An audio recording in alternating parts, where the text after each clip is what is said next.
Reverence. What's that word mean? When you are being reverent in church, what does that look like? Does that mean you're being quiet, still, serious, attentive? Does reverence have something to do with gravitas? Or can you be reverent as you dance naked in the street? I think we use this word reverence incorrectly. I think with this word we have combined a certain external attitude and behavior with a very real and very important internal attitude and behavior, and so are claiming that they're the same thing. What I mean by that is we are meant to revere the divine. It's good for us to revere the divine. And by revere, I mean to respect, to acknowledge, to look up to be humble before, to worship, to take delight in, to hold above all else. We're meant to revere. But revering the Lord doesn't have to be about stillness and gravitas and quiet. I'm not saying that it's wrong to take a meditative approach to reverence or to focus on orderliness with reverence. However, I am saying that it's wrong to think that that is the only way to be reverent. When you acknowledge that all good is from the Lord, as you take delight in something good, you are revering the Lord. You can reverently laugh. You can reverently smile. Having fun can be holy. I remember a couple of years ago, I just sort of, because I'm a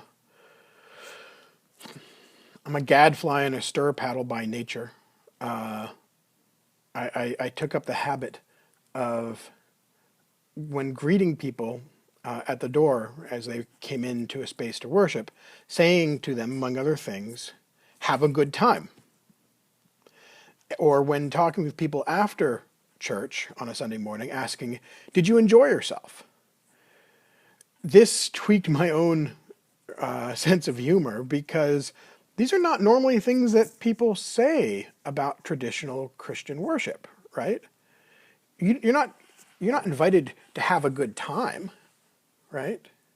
Now, sometimes, occasionally in the world of Christianity, we'll use Christian code. We'll talk about blessedness and a blessed time and feeling blessed. Almost like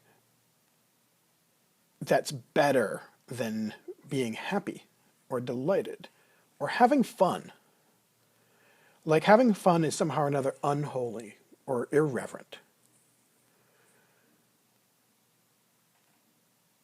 Now, I have to be honest, I'm coming from a place where I maybe on some level feel a little bit defensive, because for me, a positive worshipful experience, when we're talking about ritual external worship, typical Sunday morning church stuff, for me, a positive experience is one where I'm engaged, I am educated, I am delighted, and I am moved. And for me, it's very hard for me to accomplish even one of those if I'm not having fun. Church traditionally isn't that fun. I mean, it can be nice, it can be beautiful, it can be moving, but I'm only occasionally in the mood to be moved by that kind of movingness. More often than not, if I'm not having fun, I'm just not engaged. And if I'm not engaged, I'm not learning. And I'm certainly not inspired to do. So because of that, my own approach to leading worship as a worship professional, I'm a pastor of a church. That's what I do. That's how I get my pay. My approach is fun-oriented. Now, it's not like there's a party going on in the church, though maybe it should be like that. But that's not what I'm saying. There's room for laughter, I think. There's room for poking at an idea that you know maybe won't hold up just because it's interesting to see what happens when it falls down. That's fun for me. I hope it's fun for other people too. I think it is... let me come at it this way. I don't think it's a good idea for me as a leader of worship to focus on entertainment, okay? I'm not trying to entertain people, but I want them to have a good time. And I think that's not an impossible pair of statements. I think you can have fun without putting on a show. I think you can take a playful approach to learning about and committing to following God's Word without it being about a comedy routine, a song and dance number, or anything like that. And so that's part of my approach to leading worship. That's part of my approach to preaching, to instruction, to counseling, and everything I do. If no one in the room is having fun, I always have this sneaky suspicion that no one in the room is getting anything accomplished. And I know that's not true, by the way. I know there are some people for whom fun is really not that important, or at least it's not that integral to how they learn and how they are motivated. I know this just because, people have said this to me. It's not just me making a judgment. This is, I've gotten feedback about, well, this is what works for me. And not surprisingly, there are a lot of people who really prefer their church to be very formal. And I get that. But I also am here to say that it's oppressive when you insist that your taste for formality is the objective, correct way to do it. And I say oppressive because I think it's wrong for any one of us to tell anybody else how they ought to be worshiping the Lord. There are some basic principles for making worship authentic. You need to follow these basic principles. Principles like humility, instruction, praise. There are these, like, maybe not principles, but components that ought to be in worship.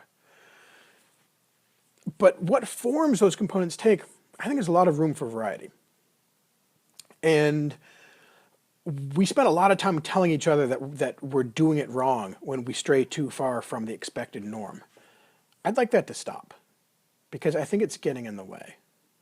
It's not that those of us who like some gravitas and some seriousness and some stillness and some quiet in our worship, there's nothing wrong with that. Meditative worship is fine. Still worship is fine. Structured, formal, orderly worship, that's great. But not for everybody. There are legitimate uses to fun and playfulness and laughter and humor in worship. Anyway, that's my thought for today. Weirdly serious considering the topic. But I just sort of wanted to put that out there. Something I'm thinking about. I'm going to have more to say about it later. But I just sort of wanted to throw that out there and just see what you all had to say. What does it mean to you to be reverent? Can you be reverent and have fun at the same time? Have a good week.